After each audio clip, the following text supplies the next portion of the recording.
90.8 radio' জ্ঞান মালিনীৰ দৃষ্টিৰ লক্ষ্য অনুষ্ঠানলৈ আপোনাক স্বাগতম জনালোঁ। আজিৰ অনুষ্ঠানৰ সৈতে ষ্টুডিঅ'ত উপস্থিত আছোঁ কংকন। প্ৰিয় শ্ৰোতা, আজিৰ দৃষ্টিৰ লক্ষ্য অনুষ্ঠানটি ছাত্ৰ ছাত্ৰীসকলৰ বাবে সজাই আনিছোঁ। ছাত্ৰ ছাত্ৰীসকলে জীৱনৰ জটিল সমস্যাৰ পৰা নিজকে ইতিবাচক দিশলৈ কেনেকৈ আগবঢ়াই নিব এই বিষয়ৰ লগত সংগতি ৰাখি সজোৱা কথিকাটিৰ দ্বিতীয়টি খণ্ড। এই কথিকাটি আগবঢ়াইছে ডিব্ৰুগড় বিশ্ববিদ্যালয়ৰ শিক্ষাতত্ত্ব বিভাগৰ সহকাৰী অধ্যাপক ডক্টৰ প্ৰাঞ্জল বুঢ়াগোহাঁই। তেন্তে প্ৰিয় শ্ৰোতা, আহক আৰু পলম নকৰি ডক্টৰ প্ৰাঞ্জল বুঢ়াগোহাঁইৰ কাষলৈ যাওঁ।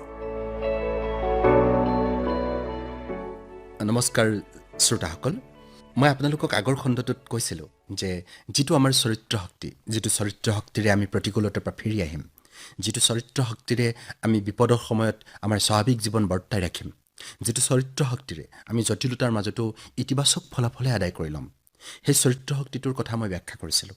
মই দেখুৱাই দিছিলোঁ যে এই চৰিত্ৰ শক্তিটোৱেই মানুহৰ জীৱনৰ এটা ডিটাৰমাইনিং, এটা নিৰ্ধাৰক উপাদান। আচ্ছা, মই আপোনালোকক কথা দিছিলোঁ যে এই চৰিত্ৰ শক্তিটোৰ বিষয়ে আমি বহলকৈ আলোচনা কৰিম আৰু অকণ কথা পাতিম আৰু ইয়াক কেনেকৈ বিকাশ কৰিব পাৰি, কেনেকৈ শিকাব পাৰি সেই বিষয়ে কথা পাতিম। আজি মই পোনমোৰে সেই কথাটোলৈ আহিছোঁ। প্ৰথমতে আমি ইয়াক এটা প্ৰক্ৰিয়া হিচাপে, কাৰণ আমি ইয়াক বিকাশ কৰিব খুজিছোঁ, প্ৰক্ৰিয়া হিচাপে ইয়াত কি কি কথানো জড়িত হৈ আছে, কি কি উপাদানো জড়িত হৈ আছে, কি কি কথা জড়িত হৈ আছে, সেই কথাখিনি এবাৰ চাই লওঁ।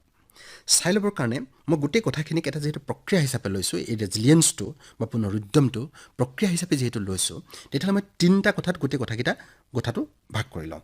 আচ্ছা, প্ৰথম লওঁচোন আমি যে প্ৰতিকূল পৰিস্থিতি উদ্ৰেককাৰী কাৰক বা ৰিস্ক ফেক্টৰ। আচ্ছা, মই ব্যাখ্যা কৰিম। মই প্ৰথমতে নামকেইটা কৈ লৈছোঁ। প্ৰথমটো লৈছোঁ আমি ৰিস্ক ফেক্টৰ বা প্ৰতিকূল পৰিস্থিতি এটা উদ্ৰেক কৰিব পৰা কাৰক। ছেকেণ্ডটোক ক'লোঁ সুৰক্ষাদায়ক উপাদান, আমি ইংৰাজীত কৈ লওঁ প্ৰটেক্টিভ ফেক্টৰ বা সুৰক্ষাদায়ক উপাদান। মই নামটো কৈ লৈছোঁ প্ৰথমতে। থাৰ্ডটো কৈ লওঁ পজিটিভ আউটকাম, ইতিবাচক ফলাফল।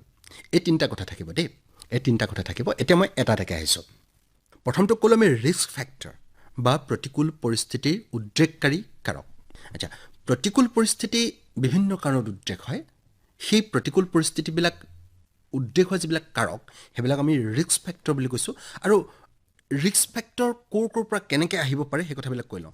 ৰিস্ক ফেক্টৰ কথাটো এনেকুৱা যে যিবিলাক কাৰকে আপোনাক নেতিবাচক ৰিজাল্ট এটালৈ লৈ যাব পাৰে, যিবিলাক কাৰকৰ কাৰণে আপুনি প্ৰতিকূলতা অনুভৱ কৰিব পাৰে, বিপদ অনুভৱ কৰিব পাৰে, জটিলতা অনুভৱ কৰিব পাৰে, সেইবিলাকক কৈছোঁ আমি ৰিস্ক ফেক্টৰ।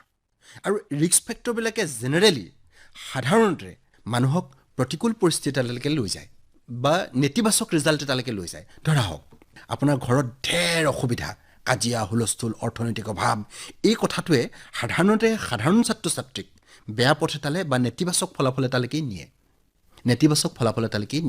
ধৰা হওক, আপোনাৰ শৰীৰৰ ক'ৰবাত বেমাৰ আছে, ৰোগ আছে, ডাঙৰ ৰোগ এটা আছে। এই ৰোগৰ কাৰণে সাধাৰণতে আমি নেতিবাচক ফলাফল এটালৈকে লাইফত যাওঁগৈ। আমাৰ পঢ়া শুনা বেয়া হ'ল বোলে, আমাৰ আমুক বেয়া হ'ল, তামুক বেয়া হ'ল, এই ধৰণৰ কথাবিলাকলৈকে আমি যাওঁগৈ। আচ্ছা, মই ক'ব খোজা কথাটো হৈছে যে যিবিলাক উপাদানে সাধাৰণতে আমাক নেতিবাচক ফলাফল এটাৰ দিশেহে লৈ যায়, সেইবিলাকক আমি কৈছোঁ ৰিস্ক ফেক্টৰ। এই ৰিস্ক ফেক্টৰবিলাক ক'ৰ পৰা আহিব পাৰে মই আপোনালোকক কৈ আছোঁ। এতিয়া মই কৈ ল'ম প্ৰটেক্টিভ ফেক্টৰ কি। আচ্ছা, যেতিয়া আমাৰ ৰিস্ক ফেক্টৰ এটা আছে, সেই ৰিস্ক ফেক্টৰটো যদি আমি কেনেবাকৈ হেণ্ডেল নকৰোঁ, কেনেবাকৈ তাক প্ৰতিৰোধ নকৰোঁ, কেনেবাকৈ তাক সুৰক্ষা নিদিওঁ, কেনেবাকৈ তাক সলনি কৰি নলওঁ, কেনেবাকৈ তাক সন্তুলন নকৰোঁ, কেনেবাকৈ তাক শুধৰণি নকৰোঁ, তেতিয়াহ'লে সি নেতিবাচক ফলাফললৈ যাব। কিন্তু যদিহে তাক আমি শুধৰাই লওঁ, যদিহে তাক আমি সন্তুলন কৰোঁ, যদিহে তাক আমি নিয়ন্ত্ৰণ কৰোঁ, যদিহে তাক আমি স্বাভাৱিকলৈ ঘূৰাই আনিবলৈ চেষ্টা কৰিলে ই হ'ব প্ৰটেক্টিভ ফেক্টৰ। তাক আমি নাম দি লৈছোঁ প্ৰটেক্টিভ ফেক্টৰ।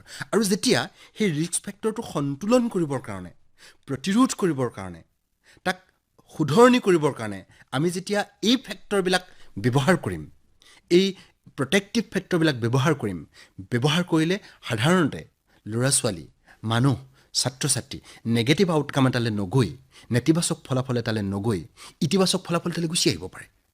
এই যে ইতিবাচক ফলাফল এটালৈ আহিলে, সেইটোকে আমি ক'লোঁ ৰেজিলিয়েঞ্চ।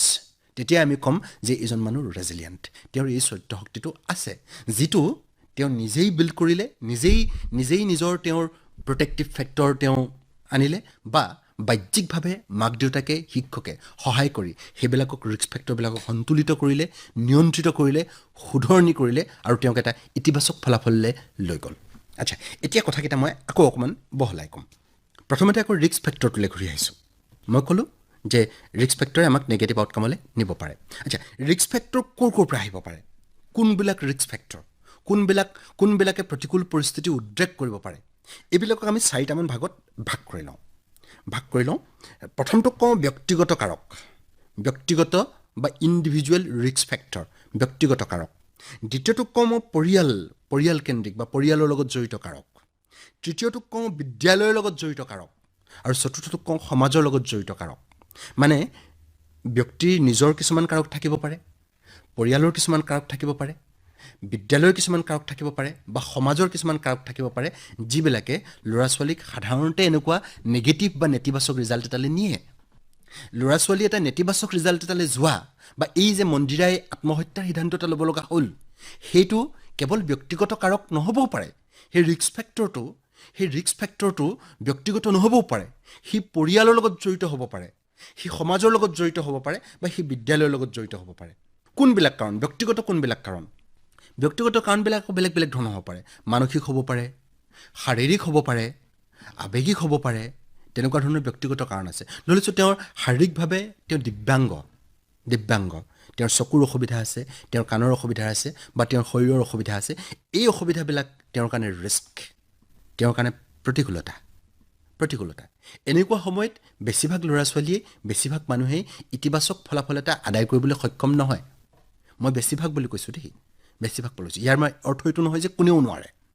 সেইসকলে পাৰে যি তাক প্ৰটেক্টিভ ফেক্টৰ দি, তাক শুধৰণি কৰি নিজক ইতিবাচক ফলাফললৈ নিব পৰাৰ যাৰ মানসিক বৈশিষ্ট্য আছে, তেওঁলোকে পাৰে। আচ্ছা, এতিয়া এই ব্যক্তিগত যিখিনি কাৰণ, ব্যক্তিগত কাৰণখনৰ ভিতৰত মই ক'লোঁ শাৰীৰিক কাৰণ হ'ব পাৰে, মানসিক কাৰণ হ'ব পাৰে, আৱেগিক কাৰণ হ'ব পাৰে।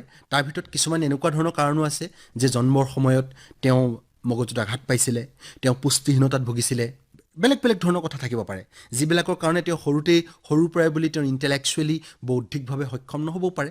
যদি বৌদ্ধিকভাৱে সক্ষম নহয়, তাৰপিছত তেওঁ স্কুলত পঢ়িবলৈ গ'ল, তেওঁ বৌদ্ধিক সক্ষমতাই নাই, তেওঁ নাই পৰা, ফেইল কৰিছে, ফেইল কৰাৰ লগে লগে তেওঁৰ জীৱনলৈ প্ৰতিকূলতা আহিছে, এইখিনি তেওঁ হেণ্ডেল কৰিব পৰা নাই, তাৰপিছত তেওঁ বেয়া সিদ্ধান্ত লৈছে, ইত্যাদি। এইবিলাক ইণ্ডিভিজুৱেল ৰিস্ক ফেক্টৰ। মই এইকাৰণে কথাখিনি কৈ আছোঁ যে আমি যেতিয়া ছাত্ৰ ছাত্ৰী এজনৰ লগত কথা পাতিম, আমি ছাত্ৰ ছাত্ৰীজনৰ লগত কাম কৰিম, তেতিয়া আমি জনা উচিত যে তেওঁৰ জীৱনত কিবা ৰিস্ক ফেক্টৰ আছে নেকি, বা এনেকুৱা কি উপাদান আছে যিবিলাকে তেওঁক প্ৰতিকূলতাৰ দিশে নিব পাৰে। প্ৰথমতে আমি আইডেণ্টিফাই কৰিব লাগিব, চিনাক্ত কৰিব লাগিব। ঠিক আছে, আমি ব্যক্তিগত কাৰকবিলাক চিনাক্ত কৰিলোঁ, যিবিলাক আৱেগিক হ'ব পাৰে, মানসিক হ'ব পাৰে, বা শাৰীৰিক হ'ব পাৰে। এই কাৰকখিনি চিনাকি কৰিলোঁ। কাৰকখিনি চিনাকি কৰাৰ পিছতহে আমি প্ৰটেক্টিভ ফেক্টৰ ব্যৱহাৰ কৰিব পাৰিম। কাৰকখিনি চিনাক্ত কৰাৰ পাছতহে আমি প্ৰটেক্টিভ ফেক্টৰ ব্যৱহাৰ কৰিব পাৰিম। যদি এই শিক্ষকে ভাবে যে মই এতিয়া শুধৰণি কৰিব খোজোঁ, মই তাক ঘূৰাই আনিব খোজোঁ, ফিৰাই আনিব খোজোঁ, মই তাক সন্তুলিত কৰিব খোজোঁ, তেতিয়াহ'লে শিক্ষকে বা মাক দেউতাকে প্ৰথমতে সেই ৰিস্ক ফেক্টৰখিনি জানিব লাগিব। ঠিক আছে, নেক্সট ৰিস্ক ফেক্টৰটো মই ক'লোঁ যিটো পৰিয়ালৰ লগত জড়িত ৰিস্ক ফেক্টৰ। পৰিয়ালৰ লগত জড়িত কেনেকুৱা হ'ব পাৰে? যদিহে পৰিয়ালটো ডিছফাংচনেল হয়, মাক দেউতাকৰ অনবৰতে কাজিয়া হৈ থাকে, ঘৰত মদ পানী চলি থাকে, ঘৰখনত পৰিয়ালত এনেকুৱা পঢ়াৰ পৰিৱেশেই নাই। যদি ঘৰত পঢ়াৰ পৰিৱেশেই নাই, ল'ৰা ছোৱালী পঢ়িব নোৱাৰিলে ফেইল কৰোঁতে তাৰ জীৱনলৈ প্ৰতিকূলতা আনিব।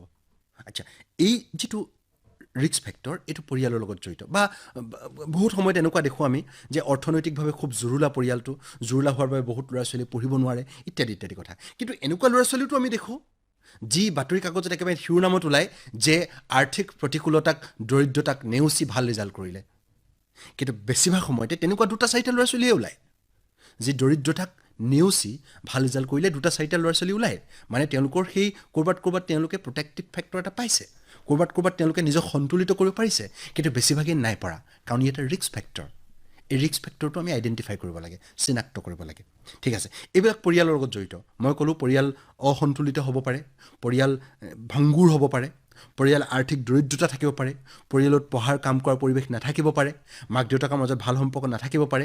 এইবিলাকে, এই যে মাক দেউতাকৰ মাজত ভাল সম্পৰ্ক নাই, পৰিয়ালৰ মানুহবিলাকৰ লগত ভাল সম্পৰ্ক নাই, এইবিলাকে সাংঘাতিকভাৱে তেওঁলোকৰ জীৱনলৈ কিছুমান ৰিস্ক কঢ়িয়াই আনে, প্ৰতিকূলতা কঢ়িয়াই আনে ঠিক আছে এইখিনি পৰিয়ালৰ লগত জড়িত বিদ্যালয়ৰ লগত জড়িত কিছুমান কথা আছে সাধাৰণতে আমি কওঁ বিদ্যালয়ে আমাক জীৱনৰ কাৰণে সাজু কৰে কিন্তু মই আপোনালোকক সাৱধান কৰি দিছোঁ যে আমাৰ জীৱনৰ কাৰণে ল'ৰা ছোৱালী প্ৰতিকূলতাৰ মাজলৈ যাবৰ কাৰণে বেছিবিলাক ৰিস্ক ফেক্টৰ বিদ্যালয়ে ক্ৰিয়েট কৰে বিদ্যালয়ে সৃষ্টি কৰে সাংঘাতিক ৰিস্ক সৃষ্টি কৰে বিদ্যালয়ে যিটো কাৰণে ল'ৰা বা ছোৱালী এজনী সাংঘাতিকভাৱে প্ৰতিকূলতাৰ মাজলৈ যাব পাৰে বা ৰেজিলিয়েঞ্চ হেৰুৱাব পাৰে এই কথাটো মই আপোনালোকক কৈ থৈছোঁ কেনেকৈ কৰিব পাৰে কাৰণ বিদ্যালয়ত তেওঁলোক তিৰস্কৃত হয় বিদ্যালয়ত তেওঁলোক অপমানিত হয় বিদ্যালয়ত তেওঁলোক ফেইল হয় বিদ্যালয়ত তেওঁলোকৰ লগৰ দ্বাৰা ইনচাল্টেড হয় বিদ্যালয়ত শিক্ষকৰ দ্বাৰা তেওঁলোক অপমানিত হয় বিদ্যালয়ত বহুতৰ আশা থাকে তেওঁলোকে ভাল ৰিজাল্ট কৰিব লাগে ইত্যাদি কথাৰ পৰা আৰম্ভ কৰি বিদ্যালয়ত তেওঁলোকে পঢ়িব নোৱাৰে ভালকৈ লিখিব নোৱাৰে ইত্যাদি বহুত কথাই তেওঁলোকৰ কাৰণে ৰিস্ক এই ৰিস্কখিনি আমি চিনাক্তকৰণ কৰিব লাগে যিখিনি বিদ্যালয়ৰ লগত জড়িত আৰু বিদ্যালয়ে যদি এই ৰিস্কখিনি চিনাক্তকৰণ কৰি তাৰ কাৰণে প্ৰটেক্টিভ ফেক্টৰ দিব নোৱাৰে তেতিয়াহ'লে বিদ্যালয় নিজেই তেওঁলোকৰ প্ৰতিকূল জীৱনৰ কাৰণে তেওঁলোকৰ বিধ্বস্ত জীৱনৰ কাৰণে দায়ী হৈ পৰে গতিকে মই আপোনালোকৰ প্ৰটেক্টিভ ফেক্টৰৰ কথা ক'ম এইখিনি বিদ্যালয়ৰ লগত জড়িত তাৰপিছত আহিলোঁ সমাজৰ লগত জড়িত যদি চাৰিকাষৰ পৰিৱেশটো তেওঁলোকৰ বেয়া যিখিনি ল'ৰা ছোৱালীৰ লগত তেওঁলোক আছে সেই ল'ৰা ছোৱালীখিনি এনেকুৱা যে যিখিনিয়ে তেওঁলোকক যিকোনো মুহূৰ্তত ড্ৰাগছৰ ফালে নিব পাৰে মদ ভাঙৰ ফালে লৈ যাব পাৰে অৰ্থাৎ সেই যিটো সামাজিক পৰিৱেশ সেই সামাজিক পৰিৱেশটো এটা ৰিস্ক বা এনেকুৱা ধৰি লওক এতিয়া ক'ভিডৰ সময় চলি আছে ক'ভিডৰ সময়ত এজন মানুহৰ ক'ভিড হোৱাৰ লগে লগে কি হ'ল গোটেই মানুহবিলাকে মানুহজনক সাংঘাতিকভাৱে আইচলেট কৰি দিলে কোনেও তেওঁৰ খবৰ নাৰাখে কোনেও তেওঁৰ ওচৰলৈ নাযায় কোনো মানুহে তেওঁক একেবাৰে ঘৃণাৰ দৰে চাইছে এই ধৰণৰ পৰিৱেশ এটা যদি সৃষ্টি হোৱাৰ লগে লগে মানুহজনে এটা সাংঘাতিক প্ৰতিকূল পৰিৱেশ পাই যায় এইটো এটা প্ৰতিকূলতা এইটো এটা ৰিস্ক এই ৰিস্কবিলাক যিবিলাক আছে এই ৰিস্কবিলাক প্ৰথমতে আমি আইডেণ্টিফাই কৰিলোঁ চিনাক্তকৰণ কৰি সেই প্ৰত্যেকটো ৰিস্কৰ কাৰণে আমি বিশেষ প্ৰটেক্টিভ ফেক্টৰ ল'ব পাৰোঁ এটা বিশেষ তাক সন্তুলিত কৰিবৰ কাৰণে নিয়ন্ত্ৰিত কৰিবৰ কাৰণে সংশোধন কৰিবৰ কাৰণে আমি কিছুমান উপাদান তাত যোগ কৰিব পাৰোঁ এতিয়া যদিহে আমি দেখিলোঁ তেওঁ পৰিয়ালত ভাল সম্পৰ্ক নাই তেওঁলোকৰ সম্পৰ্কৰ পৰা বঞ্চিত তেওঁলোক মৰমৰ পৰা বঞ্চিত গতিকে আমি বিদ্যালয় বা যিসকলে তেওঁলোকত কাম কৰে তেওঁলোকক এনেকুৱা এটা কানেকশ্যন বনাব পাৰি নেকি সম্পৰ্ক বনাব পাৰি নেকি যিখিনি সম্পৰ্কৰ যোগেদি তেওঁ আৱেগিকভাৱে নিৰাপদ অনুভৱ কৰিব যিটো নিৰাপত্তা তেওঁ পৰিয়ালৰ পৰা নাপায় যিটো নিৰাপত্তা স্কুলৰ পৰা নাপায় সেই নিৰাপত্তাটো বেলেগ ধৰণে সৃষ্টি কৰিব পাৰি নেকি এই ধৰণৰ কথা আহিব এই ৰিস্ক ফেক্টৰছখিনি চাই লৈ আমি যেতিয়া প্ৰটেক্টিভ ফেক্টৰ ব্যৱহাৰ কৰিম আমি যেতিয়া প্ৰটেক্টিভ ফেক্টৰখিনি তাত ইণ্ট্ৰডিউচ কৰিম সোমোৱাই দিম প্ৰত্যেকজন ছাত্ৰীৰ কাৰণে বেলেগকৈ নতুনকৈ তেওঁলোকক তাৰ পৰা নিস্তাৰ পোৱাবৰ কাৰণে তাৰ পৰা ঘূৰাই আনিবৰ কাৰণে সন্তুলিত কৰিবৰ কাৰণে তেতিয়া তেওঁলোকে বেয়া ফলাফলৰ সলনি এটা ভাল ফলাফললৈ যাবগৈ নহ'লে এই ৰিস্ক ফেক্টৰবিলাকে তেওঁলোকক বেয়া ফলাফললৈকে লৈ যাব এই ৰিস্ক ফেক্টৰবিলাকে তেওঁলোকৰ জীৱনটো বিপৰ্যস্ত বিধ্বস্ত কৰিব এই কথাখিনি ক'লোঁ মই কথাখিনি বহুত বহলকৈ কোৱাৰো অৱকাশ আছে কিন্তু মই যিহেতু 3-4টামানহে খণ্ডৰ কথা ভাবিছোঁ গতিকে মই বহুত বহলকৈ কোৱা নাই মাত্ৰ শ্ৰোতাই বুজি লওক যে এইখিনি ৰিস্ক ফেক্টৰ এই ৰিস্ক ফেক্টৰখিনিয়ে প্ৰতিকূলতাৰ ফালে নিব পাৰে গতিকে আমি ৰিস্ক ফেক্টৰখিনি চিনাক্তকৰণ কৰিব লাগিব চিনাক্তকৰণ কৰাৰ পিছত সেই চিনাক্তকৰণ কৰা অনুসৰি আমি প্ৰটেক্টিভ ফেক্টৰ দিব লাগিব যিসকলে আমি কাম কৰোঁ শিক্ষক হিচাপে যদি আমি কাম কৰোঁ মাক দেউতাক হিচাপে যদি আমি তেওঁলোকৰ ভালৰ কথা ভাবিছোঁ তেতিয়াহ'লে কিছুমান প্ৰটেক্টিভ ফেক্টৰ আমি তেওঁলোকৰ জীৱনত দিব লাগিব আৰু দিলে তেওঁলোকে ভাল ফলাফল এটা দেখিলে যাব এই কথাখিনি ক'লোঁ ইয়াৰ পিছৰ অংশত মই কেনেকুৱা ধৰণৰ প্ৰটেক্টিভ ফেক্টৰ আমি দিব পাৰোঁ কি ধৰণৰ প্ৰটেক্টিভ ফেক্টৰ দিলে তেওঁলোকে ৰিস্কবিলাক অভাৰকাম কৰিব পাৰিব অতিক্ৰম কৰিব পাৰিব এই ৰিস্কবিলাকৰ পৰা তেওঁলোক ফ্ৰী আহিব পাৰিব তেওঁলোকৰ জীৱন এটা ভালকৈ চলাই নিব পাৰিব এই যিখিনি প্ৰটেক্টিভ ফেক্টৰ এই প্ৰটেক্টিভ ফেক্টৰখিনি বা সেইখিনি কি কাম কৰিব লাগিব সেই কামখিনি শিক্ষকে কৰিব পাৰে মাক দেউতাকে কৰিব পাৰে সেই কামখিনিৰ কথা আমি পিছৰ খণ্ডত পাতি আছোঁ আজিলৈ সামৰিছোঁ নমস্কাৰ